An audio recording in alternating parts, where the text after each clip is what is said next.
কি সুন্দর লাগছে তোমায়। আপনাকেও। অবশ্য যে সুন্দর তার সব সুন্দর। যার মন সুন্দর তার সব সুন্দর, যেমন তুমি। আমরা দুজন বড় হয়ে গেছি, বুঝলে, সব পারি। তাই তো দেখছি। তুমি কি ভেবেছো আমরা এখানে আছি বলে আমাদের সরস্বতী পুজো আর হবে না? আমি এরকম কিছু ভাবিনি। ইচ্ছে থাকলে উপায় হয়, তাই তো শোনা? আমরা একসঙ্গে সব করব, ওদের সব ঠিক করে দেব। তাই তো, আমাদের আর কোনো চিন্তাই রইল না ডাক্তারবাবু।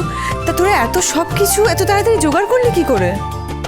আচ্ছা, তোরা দুজনে এইটুকু টাইমের মধ্যে এখানে নতুন জায়গায় এসে ঠাকুর মশাই জোগাড় করে ফেললি? বারে, লালি হেল্প করেছে, ও একটা দারুণ মেয়ে। ভালো সবাই, তিনজনেই খুব ভালো। লালি ভালো, সোনা ভালো, রূপা ভালো, সবাই খুব ভালো। অনুরাগের ছোঁয়া, সোম থেকে রবি প্রতিদিন রাত 9:30টায় স্টার জলসায় ও ডিজনি প্লাস হটস্টারে।